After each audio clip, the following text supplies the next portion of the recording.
പെൺകുട്ടികളിൽ നമ്മൾ നോക്കുകയാണെങ്കിൽ സാധാരണ കണ്ടുവരാം യൂറിനറി ഇൻഫെക്ഷൻ. പക്ഷേ ആൺകുട്ടികളിൽ സാധാരണ യൂറിനറി ട്രാക്ട് ഇൻഫെക്ഷൻ വളരെ അപൂർവം. വിശപ്പില്ലായ്മ ഉണ്ട്, ഇടയ്ക്കിടയ്ക്ക് പനി വരുന്നുണ്ട്, ചിലപ്പോൾ മൂത്രമൊഴിക്കുമ്പോൾ കരച്ചിൽ.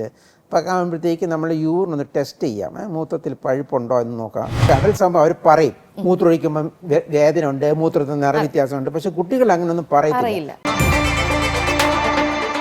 വൃക്ക സംബന്ധമായ രോഗങ്ങൾ ഉണ്ടാകുന്നത് എങ്ങനെ? ഡോക്ടർ ടോക്കിങ്ങിൽ ഇന്ന് നമ്മളോടൊപ്പം ഉള്ളത് SUT ഹോസ്പിറ്റൽ നെഫ്രോളജി വിഭാഗം doctor Jacob George. Doctor, welcome to the show.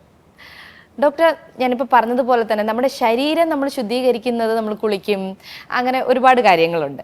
പക്ഷെ നമ്മുടെ അകത്തെ, അതായത് നമ്മുടെ അകത്തുള്ള ശരീര അവയവങ്ങളെ ശുദ്ധീകരിക്കുന്നത് വൃക്കയാണ്. നമ്മളെപ്പോഴും പണ്ട് കാലത്തെ പഠിച്ചിട്ടുള്ളതാണ്.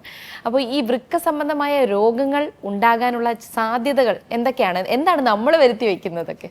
നമ്മളിപ്പോൾ നോക്കുകയാണെങ്കിൽ വൃക്കകൾ നമ്മുടെ ശരീരത്തിലെ ഒരു സുപ്രധാന അവയവങ്ങളിലൊന്നാണ്. പല ഫങ്ഷൻസ് ഉണ്ട്.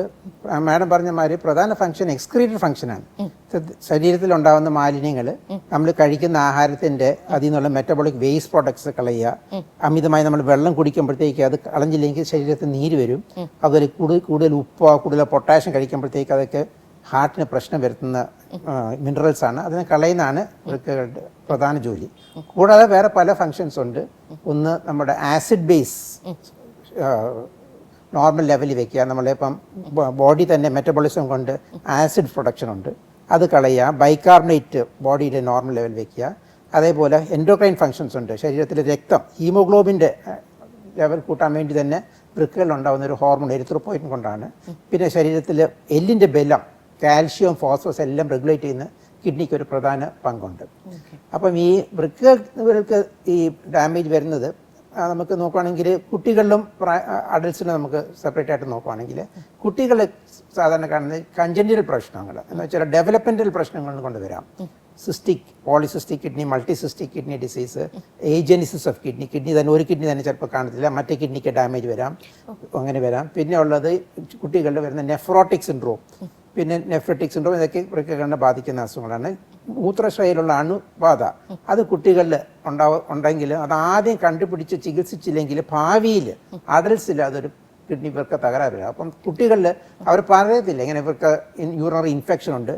അപ്പോൾ നമ്മൾ ഒരു ഇൻഡെക്സ് ഓഫ് സസ്പീഷൻ വേണം. എന്തെങ്കിലും കുട്ടികൾക്ക് ഒരു മൂത്രം ഒഴിക്കുമ്പോഴത്തേക്ക് കരച്ചിൽ വരിക, അല്ലെങ്കിൽ വിശപ്പില്ലായ്മ, ചെറിയ പനി, ഇതൊക്കെ ചിലപ്പം യൂറിനറി ഇൻഫെക്ഷൻ, മൂത്രത്തിൽ അണുബാധയുടെ ലക്ഷണങ്ങളാകാം. അപ്പോൾ നമ്മളത് നേരത്തെ അത് കണ്ടുപിടിച്ച് ചികിത്സിക്കുകയാണെങ്കിൽ ഭാവിയിൽ ഇവർക്ക് തകരാർ വരാതിരിക്കാനുള്ള ഒത്തിരി സഹായിക്കും.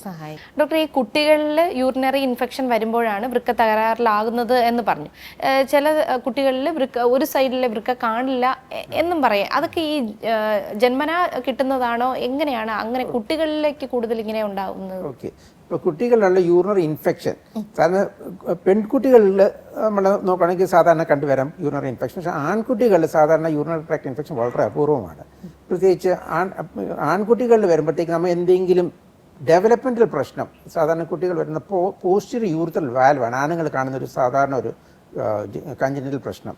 എന്നുവെച്ചാൽ മൂത്രത്തിൽ ഒഴിക്കുമ്പോഴത്തേക്ക് കരച്ചിൽ വരിക, മൂത്രത്തിൽ സ്പീഡ് കുറയുക, തുള്ളിയായിട്ടായിരിക്കും മൂത്രം പോകുന്നത്, സ്പീഡിലായിട്ട് വരത്തില്ല.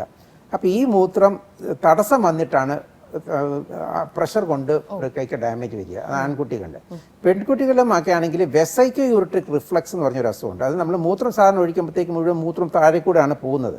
പക്ഷേ ഈ വെസൈക്കോ യൂറിട്രിക് റിഫ്ലക്സ് ഉള്ളവർക്ക് ചിലർക്ക് കുറച്ച് മൂത്രം മേലോട്ട് വൃക്കകളിലോട്ട് തന്നെ തിരിച്ചു പോകും. അപ്പോൾ അത് ചിലപ്പം യൂറിനറി ഇൻഫെക്ഷൻ വരാം. അപ്പോൾ അത് കിഡ്നിക്ക് സ്കാർ വന്നു കഴിഞ്ഞിട്ട് ആദ്യ രോഗലക്ഷണങ്ങളൊന്നും വന്നിരിക്കത്തില്ല. പക്ഷേ ഒരു 30 വയസ്സ് കഴിയുമ്പോഴത്തേക്കാണെങ്കിൽ ചിലപ്പം ബ്ലഡ് പ്രഷർ കൂടുന്നത്, മൂത്രത്തിൽ പ്രോട്ടീൻ്റെ അംശം വരിക, പിന്നെ നമ്മൾ ടെസ്റ്റ് ചെയ്യുമ്പോഴത്തേക്ക് പിന്നെ ക്രിയാറ്റിൻ ഗ്രാവിറ്റി കൂടി വരുന്നത്.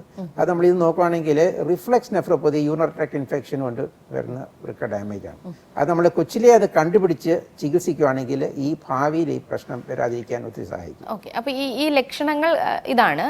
അപ്പോൾ എങ്ങനെയാണ് ഇതിൻ്റെ കുട്ടികൾക്കുള്ള ട്രീറ്റ്മെൻറ്റുകൾ എന്തൊക്കെയാണ്? കുട്ടികളുടെ ട്രീറ്റ്മെൻറ്റ് നമ്മൾ ഇപ്പം അമ്മമാരാ സാധനം പറയുന്നത് വിശപ്പില്ലായ്മ ഉണ്ട്, ഇടയ്ക്കിടയ്ക്ക് പനി വരുന്നുണ്ട്, ചിലപ്പോൾ മൂത്രമൊഴിക്കുമ്പോൾ കരച്ചിൽ. അപ്പോൾ ആകുമ്പോഴത്തേക്ക് നമ്മൾ യൂറിൻ ഒന്ന് ടെസ്റ്റ് ചെയ്യാം, മൂത്രത്തിൽ പഴുപ്പുണ്ടോ എന്ന് നോക്കാം. പിന്നെ അതുപോലെ യൂറിൻ കൾച്ചർ ചെയ്യുമ്പോഴത്തേക്ക് അണുബാധയുടെ ലക്ഷണങ്ങളുണ്ടെങ്കിൽ പിന്നെ ടെസ്റ്റുകൾ ചെയ്യും. വയറിൻ്റെ സ്കാനിലൊക്കെ എടുത്തിട്ട് എന്തുകൊണ്ടാണ് ഈ കുട്ടിക്ക് യൂറിനറി ഇൻഫെക്ഷൻ വരുന്നത്, അതിൻ്റെ കൺജനിറ്റൽ പ്രശ്നങ്ങളിലാണോ, ഈ വെസൈക്കിൾ റിഫ്ലക്സ് എന്ന് പറഞ്ഞ പ്രശ്നമാണോ. അപ്പോൾ അതിൻ്റെ ചില കുട്ടികൾക്ക് റിഫ്ലക്സിൻ്റെ ഗ്രേഡ് അനുസരിച്ചിരിക്കും. ഒത്തിരി ഗ്രേഡ് 3 or 4 കൂടുതലാണെങ്കിൽ ചിലപ്പം ഓപ്പറേഷൻ ചെയ്യേണ്ടി വരും.